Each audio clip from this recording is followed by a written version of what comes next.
그날은 평범한 하루였습니다. 특별한 일도 기억에 남을 사건도 없이 지나갔습니다. 회사에서 퇴근하고 늘 그렇듯 집으로 돌아왔습니다. 현관문을 열고 들어섰을 때 익숙한 아파트 복도의 냄새, 오래된 소파에 몸을 묻고 맞이한 텔레비전 소음 모든 게 지극히 당연했습니다. 평소와 다를 바 없었기에 그날이 제 인생을 송두리째 흔드는 시작이 될 줄은 상상조차 하지 못했습니다. 아내는 주방에서 저녁을 준비하고 있었습니다. 달그락거리는 그릇 소리와 부엌 환풍기 돌아가는 소리가 들렸습니다. 저는 너클 놓고 뉴스를 보다가 무심코 냉수를 들이켰습니다. 평소와 다름없는 저녁 풍경이었죠. 하지만 그 순간 아내가 부엌에서 고개를 내밀며 불쑥 말을 꺼냈습니다. 오늘 친구들이랑 모임이 있어서 좀 늦을지도 몰라. 그 말이 제 귀에 들어왔을 때 저는 잠시 텔레비전을 멈춘 듯 바라보다가 어색하게 웃으며 대답했습니다. 그래, 잘 다녀와. 조심하고. 그 대화는 아주 짧았고 대수롭지 않게 흘려보낼 수 있는 말이었습니다. 그러나 이상하게도 그 한마디가 제 마음 구석을 묘하게 울렸습니다. 일상 속에 불쑥 끼어든 낯선 어감이랄까요. 평소 아내는 모임에 가더라도 제가 늘 데려다주고 데리러 갔습니다. 혼자 택시를 타고 가겠다거나 늦게 들어올 수 있다고 미리 말한 적은 거의 없었습니다. 그런데 이번에는 굳이 혼자 나가겠다 했고 택시도 불러두겠다고 했습니다. 그 순간 저는 잠깐 머뭇거렸습니다. 하지만 별다른 이유를 찾지 못한 채 곧바로 고개를 끄덕였습니다. 의심할 만한 정황이 전혀 없었기 때문이었습니다. 다만 마음속 어딘가에서 설명하기 어려운 답답함이 밀려왔습니다. 작은 돌멩이가 가슴에 내려앉은 것처럼 무거운 느낌이었습니다. 당시에는 그것이 단순한 기분 탓이라 생각했습니다. 아내는 서둘러 외출 준비를 마쳤습니다. 제가 소파에 앉아 있는 동안 향수를 뿌리고 작은 가방을 챙겼습니다. 거울 앞에서 머리카락을 정리하는 모습도 보였습니다. 옷차림이 평소보다 조금 더 정성스러워 보였지만 그 순간에는 그냥 모임에 가니 신경을 쓴 거려니 하고 넘겼습니다. 문을 나서며 아내는 활짝 웃으며 손을 흔들었습니다. 다녀올게. 응, 재밌게 놀다 와. 그 말이 마지막이었습니다. 현관문이 닫히고 조용해진 거실에 저 혼자 남았습니다. 괜히 텔레비전 소리가 더 크게 들리는 것 같았습니다. 한동안은 그냥 평소처럼 시간을 보냈습니다. 뉴스를 보다가 드라마 한 편을 띄엄띄엄 보다 리모컨을 내려놓았습니다. 눈은 화면을 쫓았지만 머리는 다른 데 있었죠. 희미하게 설명하기 어려운 불안이 머릿속에 그림자처럼 드리웠습니다. 담배 생각이 간절했지만 끊은 지 오래됐기에 그 마음만 삼켰습니다. 시간이 흘렀습니다. 9시, 10시, 그리고 11시. 원래라면 자정 전에 집에 들어올 아내였습니다. 하지만 연락은 오지 않았습니다. 메시지를 보내도 읽지 않았고 전화를 걸면 꺼져 있었습니다. 아무 일도 아닐 수 있겠다고, 단체 모임에서 술자리가 길어졌을 수도 있겠다고 스스로를 달랬습니다. 그러나 마음속 불편한 예감은 점점 커져갔습니다. 밤은 깊어갔습니다. 새벽 2시를 넘어가자 저는 아예 소파에 앉아 휴대폰을 손에 쥔 채 무의미하게 화면만 들여다보고 있었습니다. 혹시 배터리가 나갔나, 술이 너무 취했나, 아니면 불미스러운 일이 생겼나. 수많은 가능성이 머릿속을 스쳐갔습니다. 결국 새벽 3시 반이 넘었을 무렵 저는 견딜 수 없어 아파트 현관으로 나갔습니다. 차가운 새벽 공기가 얼굴을 스쳤습니다. 입김이 하얗게 흩날렸습니다. 발밑에 아스팔트가 유독 낯설게 느껴졌습니다. 한참 동안 단지 입구를 서성이고 있는데 택시 한 대가 멈춰 섰습니다. 그리고 그 안에서 내리는 아내를 보았습니다. 순간 심장이 세차게 뛰었습니다. 아내는 저를 보자마자 놀란 듯한 표정을 지었습니다. 그 얼굴에는 분명 놀람과 두려움이 섞여 있었습니다. 저는 한동안 아무 말도 못하고 서 있었습니다. 아내가 먼저 입을 열었습니다. 미안해. 너무 취해서 폰이 꺼진 줄도 모르고 있었어. 아내의 목소리는 굳어 있었고 시선은 제 얼굴을 곧바로 바라보지 못했습니다. 저는 깊은 숨을 내쉬곤 가까스로 말했습니다. 그래, 들어가자. 그것뿐이었습니다. 더 묻지 않았습니다. 아니, 차마 묻지 못했습니다. 그 순간은 단지 무사히 돌아왔다는 사실에 안도했을 뿐이었습니다. 하지만 그 안도의 뒤편 꺼지지 않는 의문과 불신이 제 가슴에 차오르기 시작했습니다. 그날 이후 아내는 조금씩 달라졌습니다. 저와 눈을 마주치지 않거나 대화할 때 자꾸 시선을 피했습니다.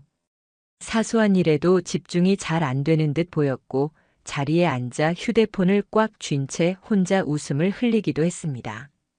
샤워 시간이 부쩍 길어졌고 전화가 오면 황급히 방으로 들어갔습니다. 전에는 볼 수 없었던 행동들이 하나둘 눈에 띄었습니다. 며칠 뒤 저는 우연히 아내의 지갑 속 영수증 하나를 발견했습니다. 눈에 확 들어오는 글자가 있었습니다. 종로에 있는 모 식당 이름 그리고 2인 세트 메뉴가 찍혀 있었습니다. 날짜는 바로 그날 밤이었습니다. 그 순간 제중에 깊숙이 눌러두었던 불안이 비집고 올라왔습니다. 평소 같았으면 그냥 모임 자리의 일부라 여겼을지도 모릅니다. 하지만 아내는 분명히 그날 모임이 홍대에서 있었다고 말했지 않았습니까? 영수증엔 종로라 적혀 있었고 그것도 단순히 단체 음식이 아닌 2인 세트였습니다. 대체 그날 무슨 일이 있었던 걸까? 의심은 이제 피할 수 없는 현실이 되려 하고 있었습니다. 저는 태어난 듯 물었습니다. 그날 어디서 모였었어? 아내는 순간 짧게 멈칫했습니다. 눈동자가 흔들렸습니다. 홍대 쪽이었나? 그냥 이자카야 같은 데였어. 왜? 확신이 들었습니다. 눈앞에 있는 그녀의 말이 거짓임을요. 그날 밤 저는 깊은 잠에 빠지지 못했습니다. 수없이 뒤척이며 새벽의 공기보다 더 차가운 불신을 느꼈습니다. 아내의 하룻밤 실수 고백은 아직 나오지 않았지만 이미 제 마음은 무너지고 있었습니다. 언제부터였을까요? 평범했던 하루가 무너져 내리고 있다는 걸 뼛속 깊이 느끼게 된 것은 그날 밤을 기점으로 제 인생은 돌이킬 수 없는 길로 접어들고 있음을 직감했습니다. 그날 밤 아내의 고백을 들었을 때 저는 모든 걸 무너뜨릴 듯한 절망감에 휩싸였습니다. 그냥 하룻밤 실수였어. 다시는 그런 일 없어. 정말이야. 울먹이며 말하는 아내의 음성이 집안을 가득 메웠지만 제 귀에는 더 이상 온전히 들어오지 않았습니다. 공허한 메아리처럼 울리고 사라질 뿐이었습니다. 저는 그때 애써 고개를 끄덕이며 믿는 척을 했습니다. 믿고 싶었기 때문입니다. 사람이라면 실수할 수 있다는 말, 잠깐의 방황일 수도 있다는 말, 그 모든 변명에 무게를 실어주려 애썼습니다. 저 자신을 지키는 마지막 방법이라고 생각했습니다. 덮어버리자, 치워버리자, 우리 삶은 여전히 이어져야 한다고 다짐했습니다. 하지만 불신이라는 가시는 한번 심어지면 결코 쉽게 뽑히지 않습니다. 시간이 흘러도 마음속 불편함은 줄지 않았습니다. 하루하루 그녀의 표정과 행동, 말투 속에 숨어있는 균열이 선명해졌습니다. 아내는 종종 핸드폰을 붙잡은 채 고개를 숙이고 웃는 모습을 보였습니다. 이전에는 그런 모습을 거의 본 적이 없었습니다. 이유를 물으면 친구한테 받은 재미있는 메시지야. 라고 대답하곤 했습니다. 그러나 그 웃음 뒤에 감춰진 뉘앙스는 설명이 되지 않았습니다. 오히려 더 부자연스러웠습니다. 저는 스스로를 다그쳤습니다. 괜히 의심하지 마. 믿겠다고 했잖아. 하지만 머리와 마음은 따로 움직였습니다. 잠자리에 누우면 제 옆에서 고른 숨을 내쉬는 아내의 얼굴이 낯설게 느껴졌습니다. 그 미묘한 거리감, 그 차갑고 얇은 벽 같은 공기가 제 몸을 압박했습니다. 그리고 어느 날 뜻밖의 기회가 찾아왔습니다. 회사 부장님과 거래처와의 점심 약속이 잡혔습니다. 장소는 종로였습니다. 처음엔 아무 생각 없이 일정을 따라 나섰습니다. 그러나 길을 걷다 간판 하나를 마주쳤을 때 제 발걸음이 멈췄습니다. 눈앞에 보이는 식당 이름. 바로 그 영수증에 찍혀 있던 곳이었습니다. 순간 저는 심장이 철렁 내려앉는 걸 느꼈습니다. 수많은 사람들 속에서 유독 그 이름만이 눈에 들어왔습니다. 글자가 불타듯 선명했습니다. 혹시나 하는 마음이 한순간에 고개를 들었습니다. 부장님과 함께 식당으로 들어갔습니다. 겉보기에는 평범한 한식 주점이었습니다. 점심시간에는 백반도 내놓는 듯 여러 직장인들이 식사를 하고 있었습니다. 북적이는 내부 허름하지만 나름 손님이 드나드는 흔한 가게 중 하나였습니다. 하지만 제 시선은 오직 그 내부 구석구석으로 향했습니다. 식사가 막바지에 다다랐습니다. 자리에서 일어나 화장실로 향하던 순간이었습니다. 주방 쪽에서 들려오는 여자 목소리가 있었습니다. 아주 익숙한 음성이었습니다. 제 귀가 본능적으로 반응했습니다. 심장이 빠르게 뛰기 시작했습니다. 믿을 수 없다는 생각과 설마 하는 불안한 확신이 동시에 밀려왔습니다. 화장실 옆 구석에서 주방을 힐끗 들여다보았습니다. 그리고 마침내 주방 문이 열리며 두 사람이 모습을 드러냈습니다. 앞치마를 두른 아내, 그리고 그녀 옆에서 함께 걸어 나오는 남자. 체격이 좋고 30대 후반쯤으로 보이는 인물이었습니다. 두 사람은 말없이도 익숙한 듯 교감하는 표정을 짓고 있었습니다. 잠깐 스친 웃음과 손짓, 그 모든 게 가슴에 박혔습니다. 그 장면을 보는 순간 저는 머릿속이 통째로 무너져 내리는 것 같았습니다. 이게 대체 뭐지? 왜 저기서, 왜 그와 함께? 아내는 집에서 단 한 번도 식당에서 일한다고 말한 적이 없었습니다. 그토록 숨기려 했던 인연이 이곳에 드러나고 있었습니다. 하룻밤 실수라던 말, 한 번의 잘못이라고 했던 고백은 산산이 부서졌습니다. 단순한 만남이 아니라 같은 공간을 공유하며 시간을 보내고 있었던 것입니다. 제 가슴은 무겁게 주저앉았습니다. 그러나 상황상 저는 부장님과의 자리에 낀 채였습니다. 곧장 뛰어나가 따져 물을 수도 없었습니다. 숨이 막혀오는 와중에도 아무 일 없는 듯 자리에 돌아와 억지로 젓가락을 들었습니다. 손끝이 떨렸습니다. 숟가락이 그릇에 닿을 때마다 부딪히는 소리가 망치 같은 울림으로 다가왔습니다. 점심을 다 마치고 자리에서 일어섰을 때 저는 무거운 발걸음을 억지로 끌었습니다. 식당을 벗어났지만 머릿속은 여전히 지옥 같았습니다. 지금 내가 본 게 환영일까? 아니면 분명한 현실일까? 가슴속 깊이 파고드는 질문에 아무 답도 할 수 없었습니다. 집에 돌아왔을 때 아내는 태연한 얼굴이었습니다. 저를 보며 웃는 표정 속에 아무 일도 없었다는 듯 말했습니다. 오늘은 늦었네. 저녁 먹고 왔어? 저는 겨우 짧게 대답했습니다. 응. 아내는 이어 말했습니다. 난 집에만 있었어. 청소 좀 하고 정리도 좀 하고. 근데 저녁은 뭐 먹고 왔어? 그 순간 제 심장은 가슴 안에서 요동쳤습니다. 분명히 종로에서 그녀를 보았습니다. 그런데 그녀는 아무렇지도 않게 거짓말을 하고 있습니다. 그 여유로운 태도, 태연한 목소리, 그 모든 것이 오히려 더 잔인하게 느껴졌습니다. 저는 말없이 자리로 들어와 앉았습니다. 손은 떨리고 속은 타들어갔습니다. 하룻밤 실수라는 고백은 결국 철저히 계산된 거짓말이었습니다. 그날 이후에도 계속 만나왔고 단순한 유혹이 아닌 관계를 이어가고 있었습니다. 저는 깨달았습니다. 제가 무너진 순간은 이제 시작일 뿐이라는 것을. 아내를 믿고 싶었던 제 마음은 더 없었습니다. 저는 결심했습니다. 이제부터는 진실을 밝혀내야 한다는 것을.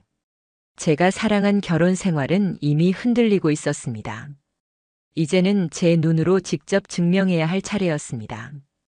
아내를 식당에서 목격한 그날 이후로 제 삶은 더 이상 예전의 평범한 일상이 아니었습니다. 머릿속에는 언제나 그 장면이 맴돌았습니다. 주방 문이 열리며 앞치마를 두른 아내가 체격 좋은 남자와 함께 나와 웃던 모습. 마치 평소의 아내가 아니라 전혀 다른 사람처럼 보였습니다. 집에서 제 옆에 앉아 있는 그녀의 얼굴과 그 식당에서 보았던 얼굴이 도무지 겹쳐지지 않았습니다. 그날 밤 집에 돌아와 태연하게 저를 속였던 아내의 표정이 떠올랐습니다. 집에만 있었다라며 아무렇지 않게 말하던 모습은 제가 지금까지 믿어왔던 모든 신뢰를 짓밟는 발언이었습니다. 마음 한쪽에서는 소리치고 싶었습니다. 왜 거짓말을 하냐고, 도대체 누구와 함께 있었던 거냐고. 하지만 저는 꾹 참았습니다. 증거도 확실한 답도 없이 감정만 폭발하는 건 아무 의미가 없었습니다.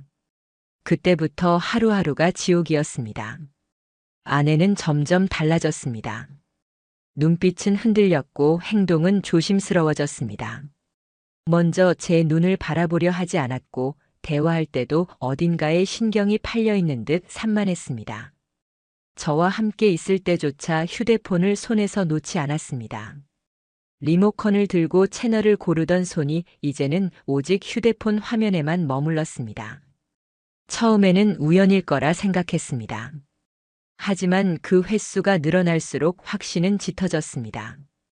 심지어 화장실에 갈 때도 마트에 잠깐 나갈 때도 휴대폰을 꼭 들고 갔습니다. 충전기까지 가방에 넣고 다니는 모습은 더 이상 우연이라 할 수 없었습니다. 밤이 되면 종종 휴대폰에서 메시지 알림음이 새어나왔습니다. 깊은 새벽에도 12시가 넘은 시간에도 톡소리가 났습니다. 의미 없는 친구들 사이의 대화일 수도 있겠지만 제 본능은 그것이 단순한 연락이 아니라고 말하고 있었습니다. 마음이 시끄러웠습니다. 누굴까? 왜 이 시간에? 도저히 외면할 수 없는 질문이 머릿속을 맴돌았습니다. 조심스럽게 물어본 적도 있었습니다. 누구야? 친구야? 그러면 아내는 실수를 머금은 듯 짧게 말하곤 했습니다. 응, 그냥 친구야. 얘기하다 보니 늦어졌네. 저는 고개를 끄덕이며 그 말을 넘겼지만 속에서는 불신의 불이 활활 타올랐습니다. 친구라는데 왜 새벽 1시에 연락을 주고받는가? 무슨 친구가 그렇게 늦은 밤마다 대화를 이어가는가? 궁금증은 의심이 되었고 의심은 곧 집요한 집착이 되었습니다. 저는 아내의 휴대폰을 확인하기로 결심했습니다. 제 선택이 옳은지 그른지 따질 여유조차 없었습니다. 하지만 문제는 단단히 잠겨있는 보안이었습니다. 어느 순간부터 아내는 휴대폰 비밀번호를 바꾸었고 단 한 번도 저에게 알려주지 않았습니다. 거실에 휴대폰을 두는 일도 사라졌습니다. 늘 손에 쥐거나 베개 밑에 숨겨두었습니다. 작은 틈조차 없었습니다. 결국 저는 다른 방법을 찾았습니다. 직접 통신사에 가서 가족요금제를 들여다봤습니다. 정확한 통화 내용은 확인할 수 없었지만 기록 자체는 남아 있었습니다. 그곳에서 저는 충격을 받았습니다. 제게 알려주지 않았던 어떤 특정 번호와 하루에도 수십 차례 통화와 메시지를 주고받은 흔적이 찍혀 있었습니다. 그 기록은 너무도 노골적이었습니다. 어떤 날은 하루 동안 56차례나 메시지를 주고받고 있었습니다. 거의 분 단위로 이어지는 대화였습니다. 문제는 그날 아내가 저에게 집 청소하느라 힘들다며 제 전화를 피했던 날과 정확히 겹쳤다는 점이었습니다. 아내가 저에게는 지쳐 있다고 말하던 바로 그 시간, 낯선 번호와 수십 차례의 대화를 이어가고 있었습니다. 더 이상 발뺌할 수 없는 확신이었습니다. 분노와 절망이 한꺼번에 몰려왔습니다. 아내는 제 곁에 있으면서도 다른 사람에게 하루의 감정을 나누고 있었습니다. 제가 알지 못하는 이야기, 웃음, 작은 농담까지도 모두 그 사람과 나누고 있었던 것입니다. 그러던 어느 날 제 눈에 더 이상 낯설지만은 않은 변화가 포착되었습니다. 아내는 갑자기 원피스를 자주 입기 시작했습니다. 평소 편안한 옷차림을 선호하던 그녀였는데 어느 날부턴가 옷장 안에서 색색의 원피스를 꺼내 입었습니다. 화장법도 바뀌었고 향수도 변했습니다. 저는 고개를 돌린 채 말했습니다. 이 향수 처음 맡아보는 것 같은데. 아내는 순간 멈칫하더니 곧 무심하게 대답했습니다. 아, 이거? 예전에 선물 받은 건데 갑자기 생각나서 써봤어. 그 선물이 누구에게서 온 것인지 물어보고 싶었습니다. 하지만 입술을 꾹 다물었습니다. 답을 들을 용기가 부족했습니다. 차라리 모르는 것이 더 나을지도 모른다고 그 순간만큼은 스스로를 속였습니다. 대신 아내의 행동 하나하나를 유심히 지켜보았습니다. 갑자기 기분이 좋아져 부엌에서 콧노래를 흥얼거리는 모습, 식탁에 앉아 메시지를 보내던 손길, 누군가로부터 답이 오자 휴대폰을 뒤집어 엎어놓는 행동. 작은 것 하나하나가 저를 미치게 했습니다. 매일의 일상이 지옥으로 변했습니다. 마치 낯선 사람과 함께 사는 것처럼 곁에 있어도 멀었습니다. 함께 저녁을 먹으면서도 대화는 공허했고 웃음조차 어색했습니다. 한때는 서로를 바라보며 미래를 약속했는데 지금은 그저 두 개의 섬처럼 떨어진 채 같은 지붕 아래 놓여 있을 뿐이었습니다. 그러면서도 한편의 자책은 끊이지 않았습니다. 혹시 내가 잘못한 건 아닐까? 내가 더 다정했더라면, 내가 더 이야기를 들어주었다면 이런 일이 벌어지지 않았을까? 그런 생각이 제 마음을 파고들었습니다. 분노와 미련, 증오와 후회가 뒤엉켰습니다. 그렇게 3달 가까운 시간을 버텼습니다. 매일 흔들리고 매일 무너지는 마음을 붙잡으며 시간을 보냈습니다. 그러나 결국 깨달았습니다. 감정만으로는 이 진흙 같은 상황에서 벗어날 수 없다는 것을. 저는 결심했습니다. 이제는 실제로 움직여야 한다는 것을. 단순히 직감이나 의심이 아닌 명확한 증거와 사실이 필요했습니다. 진실을 외면하지 않고 맞서야 하는 순간이 찾아온 것이었습니다.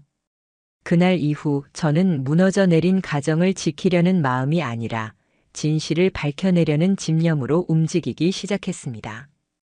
그날 밤은 유난히 집안이 고요했습니다. 늘 그렇듯 아내는 저보다 먼저 잠자리에 누웠고 저는 소파에서 늦게까지 뉴스를 보며 시간을 보내고 있었습니다. 그러던 중 화장실에 간 아내의 휴대폰이 소파 위에 부주의하게 놓여 있었습니다.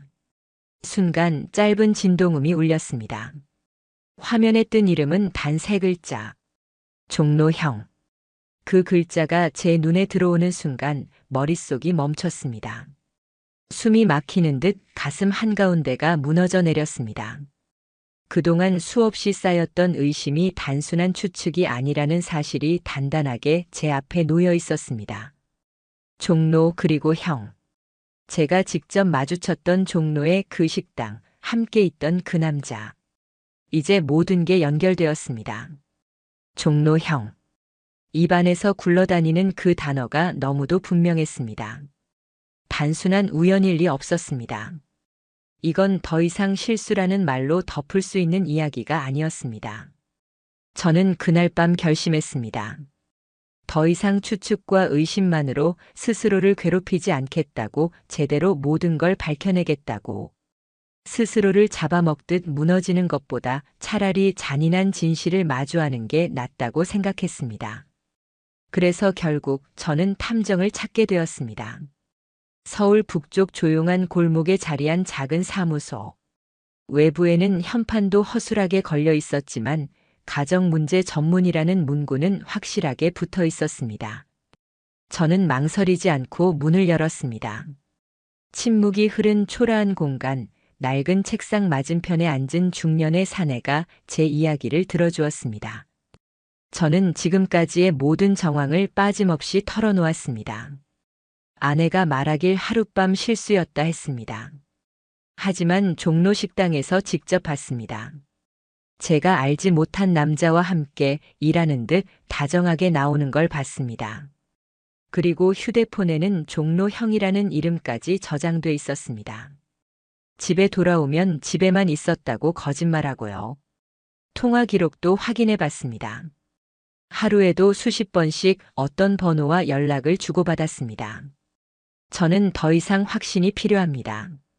이 모든 게 단순한 의심이 아니라는 걸. 탐정은 제 얘기를 묵묵히 들은 뒤 고개를 끄덕였습니다. 표정은 단호했습니다. 말씀하신 정황만으로도 상당합니다. 제가 지금까지 다뤘던 사건들과 비교해도 충분히 의심을 넘어선 단계입니다. 바로 추적에 들어가시는 게 좋습니다. 더 늦기 전에 진실을 확인하는 게 필요합니다. 그 말에 저는 무겁게 숨을 들이켰습니다. 무너져가는 심장이 잠시 고개를 들어 올렸습니다.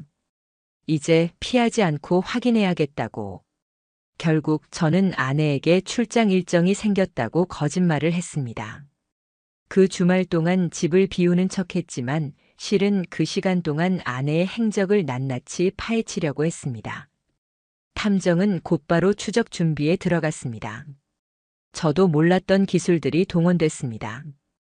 아내의 차량에는 위치 추적기가 설치되었고 주변 CCTV를 교차 대조할 준비까지 이루어졌습니다.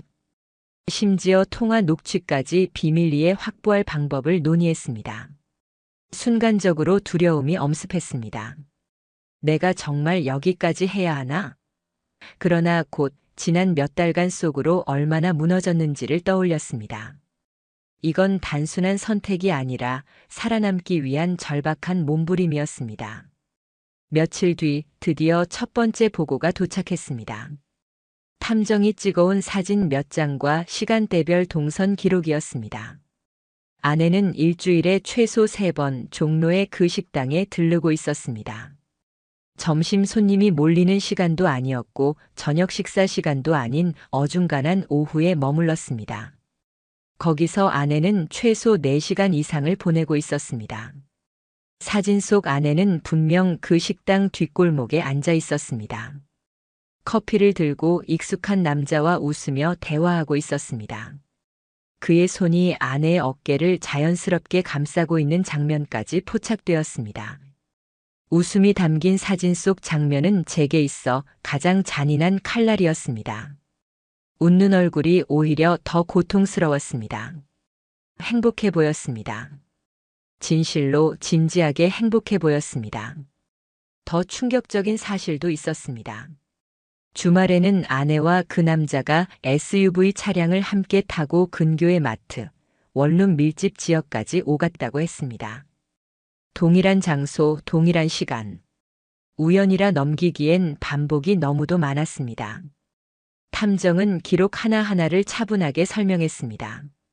이 정도면 증거로 충분합니다. 신체 접촉의 명확한 장면은 없지만 반복적인 독대와 은밀한 만남만으로도 법원에서는 위자료 청구가 가능합니다. 그 순간 저는 숨이 막혔습니다. 억눌렀던 눈물이 순간적으로 터져 나왔습니다. 지난 시간 동안 버텨왔던 억울함, 서러움, 수치심, 분노가 한꺼번에 솟구쳐 올랐습니다. 제 삶을, 제 결혼을, 제 아내라는 사람을 송두리째 집어삼켜버린 현실 앞에 저는 그대로 무너졌습니다. 하지만 동시에 차갑게 굳건해지는 마음이 들었습니다. 이제는 더 이상 숨지 않겠다고. 끝까지 책임을 묻겠다고. 이제 저는 진실을 확인했습니다. 더는 도망칠 이유도 흔들릴 이유도 없었습니다. 저는 머리 숙이지 않기로 다짐했습니다. 아내가 만든 거짓, 그 남자와의 불륜. 그 더러운 관계의 끝은 제가 직접 내야 했습니다. 그날 밤 아무도 없는 방 안에서 저는 작게 중얼거렸습니다. 이제 시작이다. 그 주 금요일 아침은 평소와 다르지 않게 시작되었습니다. 하지만 저는 이미 마음속으로 결심을 굳힌 상태였습니다. 이번만큼은 더 이상 참지 않겠다고 모든 증거를 모아놓은 만큼 이제는 되돌아갈 길이 없다고 스스로를 다잡았습니다. 아내는 아침부터 유난히 들떠 보였습니다. 청소기를 돌리다 말고 서랍 속에서 작은 향수병을 꺼내더니 거울 앞에서 정성스럽게 뿌렸습니다. 풀어 헤친 머리를 묶기도 하고 다시 풀기도 하며 긴 시간을 보냈습니다. 입술에는 짙은 색의 립스틱이 발라졌고 옷장은 한참 동안 헤집히다 결국 무릎 아래로 흘러내리는 원피스 하나를 골랐습니다. 저는 거실 의자에 앉아 그 모습을 멍하니 바라보았습니다. 아내는 제 시선을 의식한 듯 웃으며 말했습니다. 나 잠깐 시장 좀 다녀올게. 시장을 간다면서도 화장부터 옷까지 온몸을 치장한 모습은 도무지 이해되지 않았습니다. 평범한 장보기를 이렇게까지 할 이유가 있을까요? 하지만 저는 대꾸하지 않았습니다. 다만 그 순간 제 심장은 이미 준비가 되어 있었습니다. 현관문이 닫히자 저는 자리에서 일어났습니다. 이미 제 손에는 탐정이 설치해둔 차량 위치 추적 앱이 켜져 있었습니다. 그녀의 차가 움직이는 경로가 고스란히 제 휴대폰 화면에 표시되었습니다. 택시를 잡아 타고 그 뒤를 조용히 쫓았습니다. 창밖의 풍경은 눈에 들어오지 않았습니다. 머릿속은 이미 수많은 장면들로 가득 차 있었습니다. 만약 오늘 또다시 그 남자를 마주한다면 저는 과연 무슨 말을 할 수 있을까? 혹은 어떤 행동을 할 수 있을까? 손끝이 떨렸습니다. 택시는 곧 종로의 익숙한 골목에 들어섰습니다. 화면 속 붉은 점은 이미 멈춰 있었습니다. 제가 내린 전방 작은 주차장이 보였습니다. 그곳에는 회색 SUV 한 대가 서 있었고 잠시 뒤 한 남자가 내렸습니다. 분명했습니다. 제가 본 바로 그 남자 종로형. 체격이 크고 자신감 가득한 태도를 잃지 않은 이 남자. 순간 제 심장이 쿵 내려앉는 소리가 들린 듯 했습니다. 그리고 마침내 아내가 나타났습니다. 그녀는 그를 보더니 환하게 웃으며 무언가에 홀린 듯 달려가 가슴에 안겼습니다. 그 순간 제 두 눈은 충혈되었습니다. 숨이 막히고 상처가 찢겨나가는 듯한 통증이 온몸을 덮쳤습니다. 하지만 바로 옆에서 지켜보던 탐정이 낮은 목소리로 말했습니다. 지금이 제일 중요합니다. 사진과 영상 확보 들어갑니다. 참고 기다리셔야 합니다. 저는 이를 악물었습니다. 당장 달려가고 싶은 심장이 있었지만 참아야 했습니다. 이 순간이야말로 결정적 증거를 잡을 수 있는 기회였기 때문입니다. 그들은 곧장 골목 끝에 작은 단독주택으로 들어갔습니다. 외부 벽에는 폐업이라는 종이가 붙어 있었지만 탐정의 말에 따르면 식당 사장의 친형이 관리하는 건물이라고 했습니다. 겉모습은 버려진 가게 같았지만 사실상 아지트로 사용하기에 완벽한 장소였습니다. 시간은 잔인하게 흐르기 시작했습니다. 그 안에서 무슨 일이 벌어지고 있는지는 알 수 없었습니다. 다만 그들이 함께 있다는 사실 하나만으로 숨이 막혔습니다. 분노는 제 안에서 점점 더 단단히 뭉쳤습니다. 기다림은 곧 고통이었습니다. 약 2시간이 지난 뒤 그들은 다시 밖으로 나왔습니다. 서로를 향해 환히 웃으며 이야기를 나누고 있었습니다. 아내의 표정에는 후회나 불안이 전혀 보이지 않았습니다.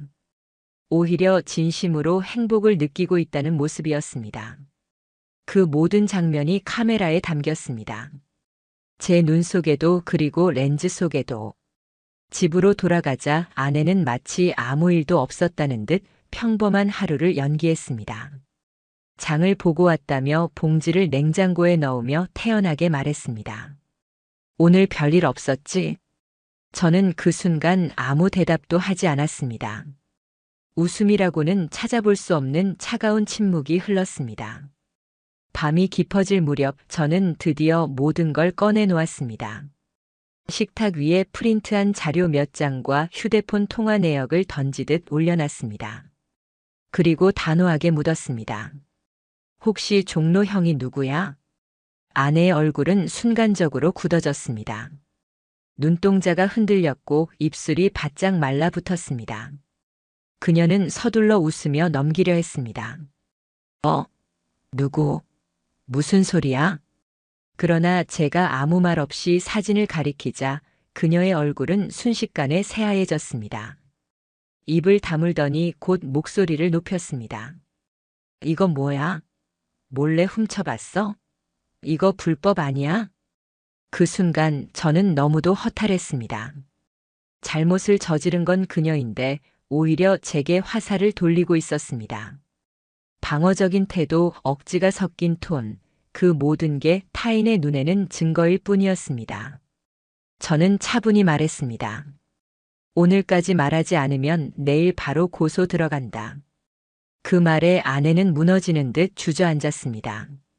눈물이 얼굴을 타고 흘러내렸습니다. 울며 말했습니다. 그냥 외로웠어. 당신은 늘 바빴고 난 혼자 있는 시간이 너무 길었어.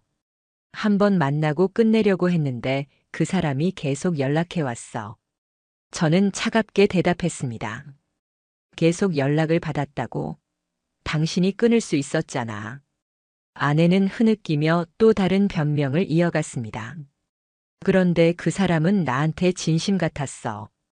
그 순간 제 안에서 마지막 남은 희망이 꺼졌습니다. 단순한 육체의 일탈이라면 차라리 이해할 수도 있었습니다. 하지만 진심까지 내어주었다는 말은 곧 제 결혼 생활 전체가 무너지리라는 선언과 같았습니다. 저는 마지막으로 물었습니다. 그 사람은 지금 당신한테 뭐야? 아내는 고개를 숙인 채 아무 말도 하지 않았습니다. 그 침묵만으로도 충분했습니다. 그것이 곧 사실상의 고백이자 답변이었습니다. 그날 밤 저는 결국 다른 방으로 들어가 문을 닫았습니다. 손가락이 떨리고 눈앞이 흐려졌습니다. 그러나 명확했습니다. 내일부터 모든 절차가 시작될 것이라는 사실. 다음 날 아침 저는 변호사를 찾아갔습니다. 이미 증거는 충분했습니다. 사진, 동선 기록, 통신 내역, 심지어 두 사람이 웃고 있는 장면까지. 변호사는 단호하게 말했습니다. 이 정도 자료라면 승산이 충분합니다. 상간남 상대 위자료 소송, 그리고 추후 이혼 소송까지 준비하실 수 있습니다. 그 말에 제 눈에서는 또 다른 눈물이 터져 나왔습니다. 하지만 이번의 눈물은 단순한 슬픔이 아니라 결심의 눈물이었습니다. 이제 저는 더 이상 피해자가 아니었습니다. 직접 끝을 내고 책임을 묻는 사람이 되었습니다. 마침내 아내와 그녀의 불륜 상대를 향한 제 복수가 시작되었습니다. 아내가 제 앞에서 무릎을 꿇던 그날 밤 이후 제 마음속 평화는 다시는 돌아오지 않았습니다. 그녀는 울면서 한 번만 정말 마지막으로 용서해달라는 말을 반복했습니다. 하지만 그 말은 제 귀에 더 이상 간청이 아니라 일종의 협박처럼 들렸습니다. 용서하지 않으면 가정이 끝난다. 아이가 불행해진다는 식의 무언의 압박. 저는 더는 그 말에 흔들리지 않기로 했습니다. 그날 밤 저는 결심했습니다. 아내와 그 남자 둘 다 반드시 그 대가를 치르게 하겠다고. 배신은 단순한 실수가 아니었습니다. 제 삶과 제 자존심을 짓밟은 행위였고 부부라는 이름으로 쌓아올린 시간들을 모조리 무너뜨린 행위였습니다. 그 값은 반드시 치르게 해야 했습니다. 변호사와의 상담은 이미 끝나 있었습니다. 남은 건 구체적으로 행동으로 옮기는 일이었습니다. 먼저 상간남에게 보내는 내용 증명을 작성했습니다. 변호사와 함께 증거 자료를 정리하며 공식 문서에 이런 문장을 명기했습니다. 귀하와 제 아내의 부정행위로 인해 혼인 관계에 회복 불가능한 손상을 입었습니다. 민법 제750조에 따라 손해배상 청구를 제기하며 귀하는 위자료 3천만 원을 지불할 의무가 있습니다. 그 문구를 다시 읽는 순간 제 가슴속 깊은 울분이 조금은 위로받는 듯 했습니다. 더 이상 제 분노와 눈물이 헛된 것이 아니라 법적으로 기록되는 싸움이 시작되었음을 실감할 수 있었습니다. 하지만 저는 법적인 절차에만 의존하지 않았습니다. 제 안의 분노는 그것만으로는 가라앉지 않았습니다. 그래서 추가적인 사회적 복수도 준비했습니다. 상간남이 운영하는 식당 리뷰란에 익명으로 글을 남겼습니다. 주방보다 뒷방에서 더 바쁜 사장님. 손님보다 특정 여성 손님을 더 챙기시는 건 또 무슨 영업 방식인가요? 가정은 무너뜨리시면서 음식에 진심일 수 있을까요? 직접적인 실명이나 신상을 언급하지는 않았지만 충분히 보는 이들이 눈치를 챌 수 있는 글이었습니다. 며칠 뒤 리뷰창에는 비슷한 톤의 댓글이 하나둘씩 올라오기 시작했습니다. 인터넷 세상은 그런 식으로 쉽게 번져나갔습니다. 그 집 사장이 여자 문제로 그렇다더라 소문은 순식간에 퍼져나갔습니다. 다음 수순은 아내의 친정이었습니다. 저는 장모님께 모든 사실을 알렸습니다. 그날 장인의 목소리는 떨렸습니다. 이런 일이 있을 거라곤 상상도 못했다. 정말 미안하네. 애미가 그렇게까지 했는지 몰랐어. 장모님은 충격의 말을 잇지 못했고 눈시울을 붉혔습니다. 그 자리에서 아내는 고개를 숙이고 아무 말도 못했습니다. 친정 식구들의 단호한 반응은 그녀를 또다시 벽으로 몰아넣었습니다. 조금의 시간이 지나자 결국 아내의 직장에도 소문이 퍼졌습니다. 원래 복직을 준비하던 그녀였지만 회사는 조용히 그녀를 받아주길 거절했습니다. 표면적인 이유는 조직 정원 때문이라 했지만 실제 이유는 뻔했습니다. 인간관계와 평판은 바람처럼 번져나가는 법입니다. 그 와중에 상간남 측에서도 반응이 왔습니다. 변호사를 선임하며 위자료 액수를 두고 조정을 시도했습니다. 처음에는 3천만 원은 말도 안 된다. 500만 원 선에서 마무리하자고 요구했습니다. 하지만 제가 내민 자료는 그들의 얼굴을 하얗게 질리게 할 수준이었습니다. 사진, 탐정 보고서, 통신 내역, 그리고 식당 뒷골목에서 찍힌 장면까지. 제 손에는 그들의 변명을 무너뜨릴 모든 무기가 있었습니다. 저는 심지어 상간남의 이중 계좌 거래 내역까지 언급했습니다. 결국 그쪽 변호사 입에서 나온 말은 달라졌습니다. 협상이 어렵겠군요. 이 정도면 저희가 물러설 수밖에 없겠습니다. 그들은 최종적으로 2,300만 원 선에서 위자료 지급에 동의했습니다. 정식 합의서가 법원에 제출되었고 판사 도장까지 찍히는 순간 제가 느낀 건 통쾌함보다는 허무에 가까웠습니다. 200만 원, 300만 원 더 받아내는 게 중요한 게 아니구나. 그저 대가를 치르게 했다는 사실 자체가 중요하다. 그러나 저는 거기서 멈추지 않았습니다. 마지막 복수의 카드를 준비했습니다. 지인 단톡방이 있었습니다. 오랜 친구들과 친척, 아는 사람들까지 두루 섞여 있는 채팅방. 거기에는 실명을 언급하지 않고 모든 이야기를 상담받는 척 우회해서 풀어냈습니다. 3개월 넘게 아내가 바람을 피웠습니다. 상간남은 식당 사장인데 제 눈앞에서 제 아내와 차를 같이 타고 웃으며 가더군요. 저는 이걸 어떻게 받아들여야 할까요? 글을 올린 후 몇 시간이 지나지 않아 아내의 휴대폰이 쉴 새 없이 울렸습니다. 지인 한 명이 전화를 걸어 물었습니다. 혹시 이거 너 얘기 아니니? 아내는 머리를 부여잡고 방으로 들어가 울었습니다. 하지만 그 눈물은 이제 저에게 아무 의미도 없었습니다. 단톡방 이후 그녀의 인간관계는 완전히 무너졌습니다. 지인들의 시선, 친정의 외면, 직장의 거절, 식당의 소문. 모든 길이 막혀버렸습니다. 결국 그녀는 SNS 계정을 비공개로 돌리고 휴대폰 번호까지 바꿨습니다. 마치 세상과 단절하려는 듯이. 저는 그 모습을 묵묵히 지켜보았습니다. 차가운 심정으로 결심했습니다. 이제 이혼하자. 그 말을 꺼냈을 때 아내는 또다시 울었습니다. 하지만 이번 눈물에는 무게가 없었습니다. 더 이상 저를 움직일 수 있는 힘이 없었습니다. 저는 단호히 말했습니다. 너와 내가 끝내야 할 건 단순한 대화가 아니라 법적으로 남길 기록이다. 그래서 협의 이혼이 아니라 재판 이혼을 선택했습니다. 저는 이 모든 과정을 법적으로 남겨두고 싶었습니다. 훗날 그녀가 내가 무슨 큰 잘못을 했다는 건지 모르겠다. 따위의 말을 입 밖에 꺼내지 못하도록 판결문으로 각인시키고 싶었습니다. 저는 이제 단순한 피해자가 아니었습니다. 복수와 정의의 최종 승리자가 되어가고 있었습니다. 이혼 소송은 생각보다 빠르게 진행되었습니다. 이미 제 손에는 수많은 증거가 있었습니다. 사진, 통신 내역, 탐정 보고서, 출입 동선 기록, 아내와 상간남의 대화 흔적들. 그것은 단순한 의심이나 추측이 아니라 판사 앞에서도 누구도 부정할 수 없는 사실 그 자체였습니다. 법정에 선 아내는 처음엔 애써 담담한 척했습니다. 제가 가정을 버리려고 한 건 아닙니다. 남편이 집을 소홀히 해서라며 책임을 돌리려 했습니다.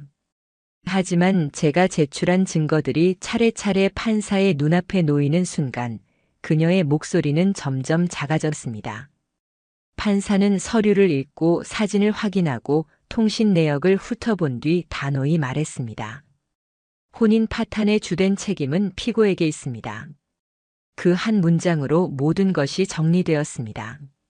당당히 목소리를 내던 아내는 더 이상 말을 이어가지 못했습니다. 저는 눈을 감은 채 숨을 길게 내쉬었습니다. 지난 몇 달간의 고통과 분노, 참아왔던 눈물들이 한순간에 흩어지는 듯 했습니다. 판결은 제가 원하는 쪽으로 기울었습니다. 자녀에 대한 단독 친권과 양육권이 제게 주어졌습니다. 재산 분할에서도 결정적으로 유리한 판결을 받았습니다. 법정에서 나오는 순간 제 발걸음은 무겁지 않았습니다. 마치 새로운 세상으로 걸어 나오는 듯 했습니다. 하지만 소송은 제게 승리였을지 몰라도 아내에게는 파멸의 시작이었습니다. 그녀는 친정으로 들어가려 했습니다. 하지만 장인어른은 냉정하게 말했습니다. 내가 한 짓을 보고도 우리가 널 받아줄 거라 생각했니? 돌아갈 곳은 없다.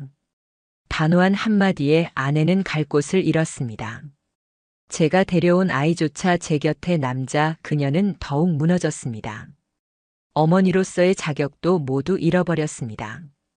결국 그녀는 서울 외곽 작은 원룸에서 머물기 시작했습니다. 아르바이트를 전전하고 하루하루 생활비를 근근히 채워가는 살. 한때 함께 미래를 약속했던 사람이 이제는 세상과 단절된 듯 쓸쓸히 살아가고 있었습니다. 그러나 아내만 무너진 것이 아니었습니다. 상간남 역시 혹독한 대가를 치르게 되었습니다. 처음엔 뻔뻔하게 저를 무시하던 그도 법정의 판결과 동시에 모든 것을 잃었습니다. 위자료 2,300만 원 지급 판결은 그의 삶에 큰 타격이었습니다. 하지만 진짜 문제는 그에게도 아내가 있었다는 사실이 드러난 이후였습니다. 그는 유부남이었습니다. 그의 아내도 이 외도를 알게 되었고 바로 상간녀 소송을 준비했습니다. 결국 그는 두 집안에서 동시에 위자료를 물어야 했습니다. 가정은 산산조각 났고 그의 아내는 아이들을 데리고 떠나버렸습니다. 식당 일도 순식간에 망가졌습니다. 리뷰창에 번져간 수많은 글, 동네 사람들에게 퍼져나간 소문, 손님은 하나둘 사라졌습니다.